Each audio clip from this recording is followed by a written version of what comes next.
Hello, this is Prince of Somnia, and welcome back to more Let's Play Dragon Quest VI.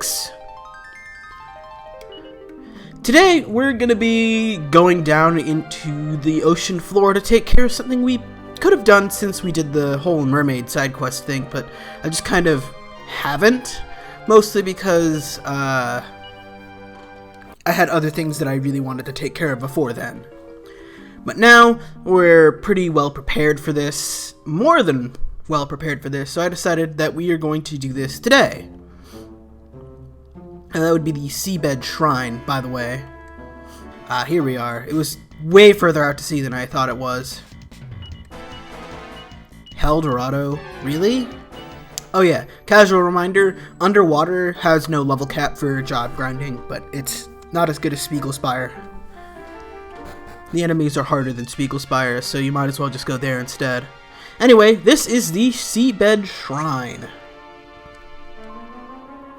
There's no way we could have ever made it here without Lorelei's harp.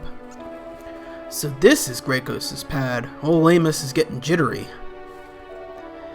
Bet you didn't think you'd find a big old place like this down here, eh? Oh wow, that's quite impressive. I can't rotate the camera, but yeah, these are statues of Gracos, I presume, and a big-ass mouth thing for the doorway. Alright, like I was saying before, Gracos, the Seabed Shrine is long. It seems like every time Gracos is involved in a Dragon Quest game, he has a frickin' huge underwater dungeon to deal with, as well as some enemies. I don't think we fought a Yabby before, but we have fought the Armored Wardess before. I don't think they're really anything special at all, so let's just give them the old fist and be on our way. Now I have Rex, Carver, Amos, and Millie in the party because they're the ones who can function the best as a party without using very much MP at all. Given how long this dungeon is, it's kind of to our benefit to not consume that much MP, and thanks to Millie being a luminary, we can heal without using MP, we have AoE without using MP, all that sort of good stuff.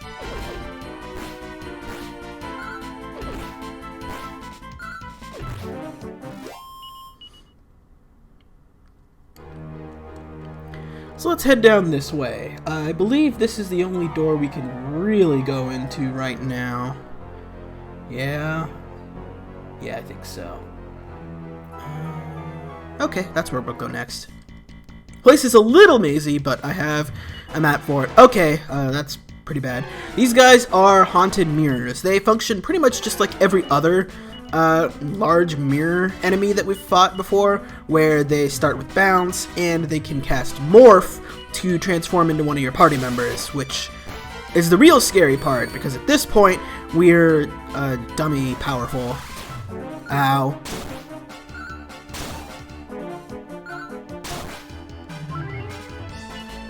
Yeah. Not much damage is probably something I'm gonna use Hustle Dance for.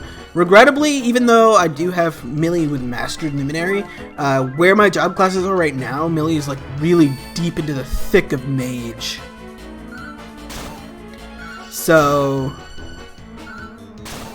yeah. Unfortunately, that just kind of means that, where's Double Edge Slash? There it is. And then we'll use Double Up. That just kind of means that, there it is. That we'll just have to, oh geez, oh yeah, no, I lost my train of thought, never mind. And here is mini medal number 73. Very nice. Oh crap. Now this is really bad. These guys are Griffons. They can cast the Bazoom spell, which, aside from sounding like a really funny way to refer to someone's breasts, is actually really, really bad. Let's see, let's give a couple roundhouse kicks. I don't remember what kind of spells you have, but this would be a really nice time to kind of find out. You do! Okay, excellent. So yeah, since Bazoom is a spell and these guys are susceptible to fizzle, you really want to make sure that they can't Bazoom your party, otherwise it'll end really poorly for you. If you don't have access to the fizzle spell, you should have a staff of anti-magic from earlier in the game that you can make use of instead. But yeah, what, no, not that. I don't think I really have a dance for that, do I? No, okay, well, just lightning them. But yeah, Bazoom evicts a party member out of not just the battle, but the entire party. That essentially means that if you want them back, you have to leave the dungeon, go all the way back to Patty, and recover that party member manually. And that's really bad. If only because it takes frickin' forever to get around in this dungeon. So yeah, fizzle them as soon as possible. Again, it would have been ideal for Millie to have fizzle, but I haven't worked on priest for her, so that's just not in the cards at the moment. You can't switch party members on the fly in this dungeon, so it wouldn't just be as simple as, hey, just switch to Navon. No. I wanted Millie more than I wanted Navon because Millie is just kind of more useful in this dungeon than Navon, because there's enough stuff here that you kind of just need lots of AoE with minimal MP usage. Just about everyone now has AoEs that we can really make use of. Okay, let's see. In here is a really small amount of gold, and in here is a Seed of Wisdom. I think there's only one more enemy that I'm really concerned about that we haven't seen yet, so that's good. If I don't say too much about an enemy, or say I'm not too concerned about them, then that just means they're easy enough to deal with and they don't really do anything scary enough to where I'm worried about them, so you can just handle them how you handle most random battles. Roundhouse kick if there's groups, otherwise boulder toss and thin air if there's just a lot of enemies around, and then Millie should lightning dance or hustle as is needed. And that's basically the strategy for this dungeon in a nutshell. So this room has a lot of these little chambers over here.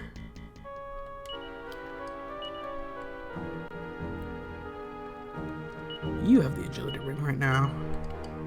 Yeah, Amos is agility or accessory impaired. He just can't use them for literally no reason. Anyway, yeah, there's a lot of chambers in here with some pretty neat treasure that we can gather. Like Pretty Betsy in this one. I'm going to continue saving these for later because I know that when I need them, I'm really going to need them. So I like to have them just to top up my style stat for the best dress contest. Oh, I apologize if my voice kind of like fades in and out here and there. It's because I'm running my mouth, but I'm also kind of like looking at the map on another monitor, so one of these guys are susceptible to burning breath. Probably doesn't actually matter, because they're probably going to die before then. Well, there you go. You can burning breath the Heldorados. Stun all of them.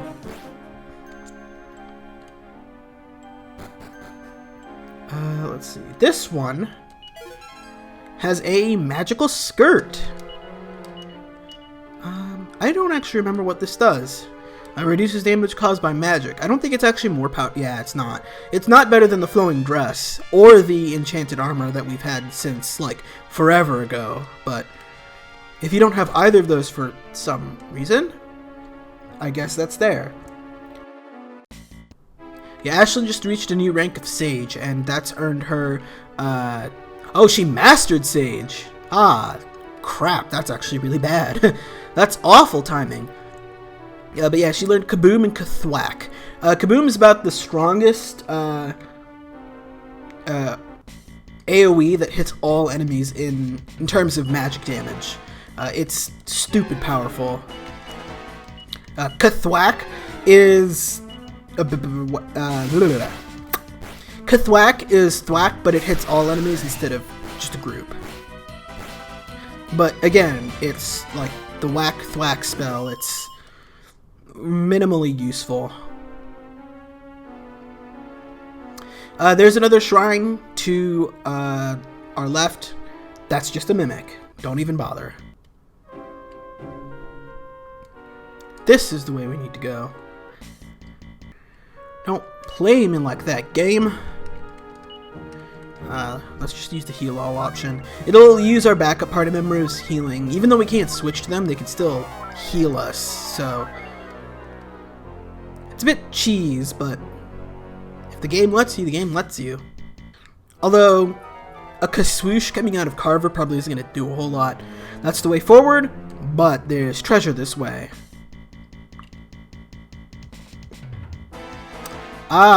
Let's see. Yes. This is the last new enemy that we have yet to see, a Sitta Sculpture. These guys can use Burning Breath on your party, but you can just Fuddle Dance them, and that should hopefully take care of them. We did get a free round on them, so it didn't really like show anything happening that time, but just trust me on that one, they can use Burning Breath.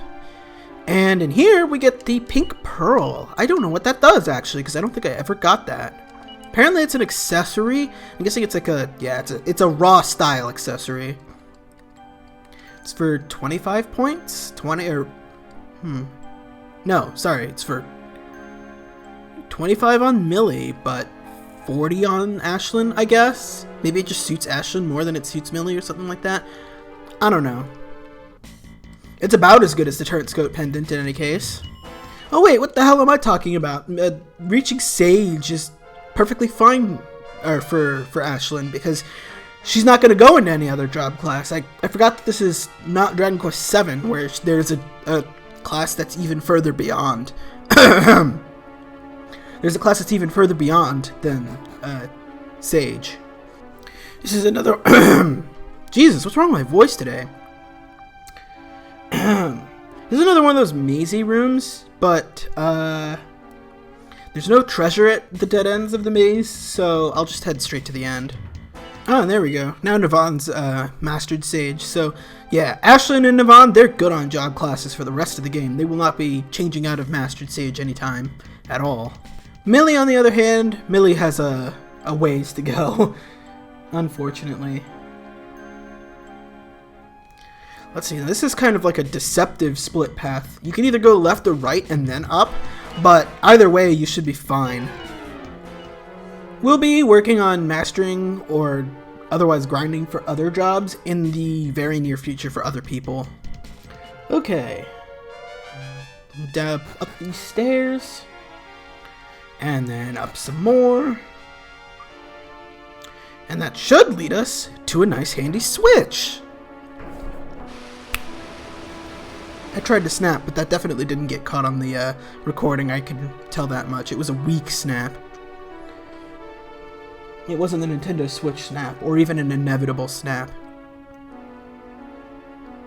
But more to the point, this gives us a shortcut to the exit, so if you really want to, you can actually leave and come back really easily now.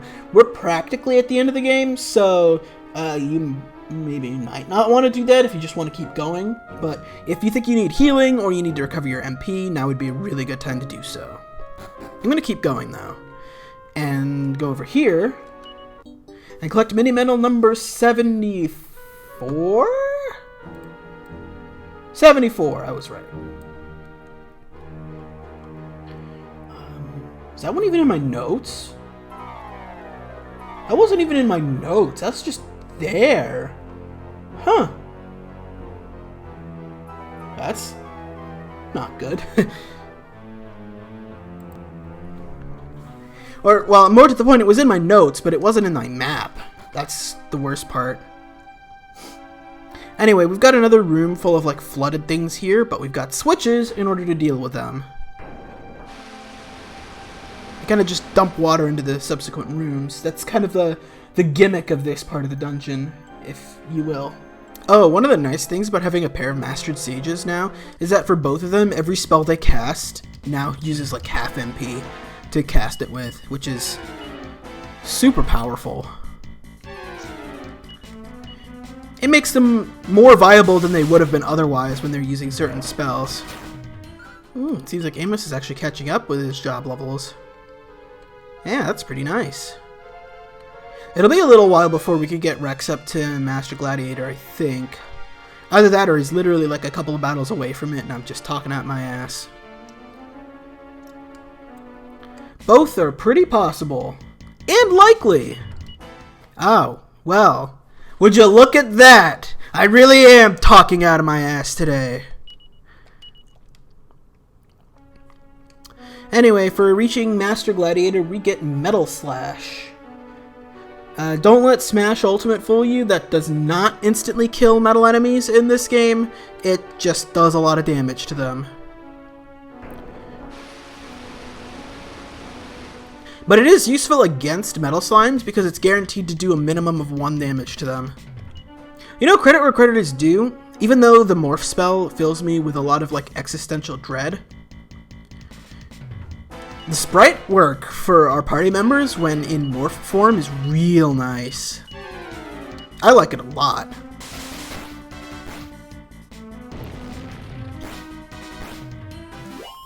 Dragon Quest VI DS did really good sprite work though, I gotta admit.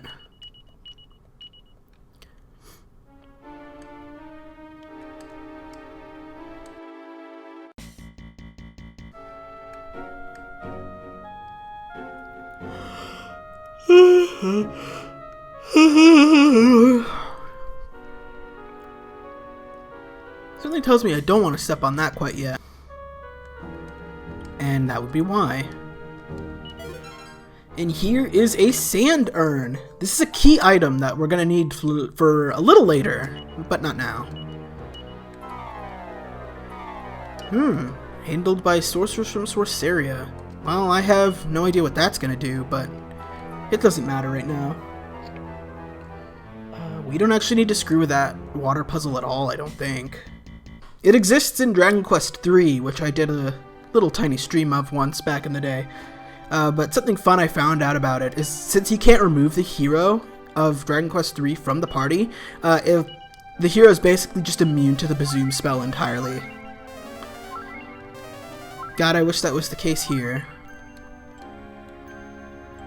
But anyway, you want to make sure you heal all real quick right now. Otherwise, you will live to regret it later.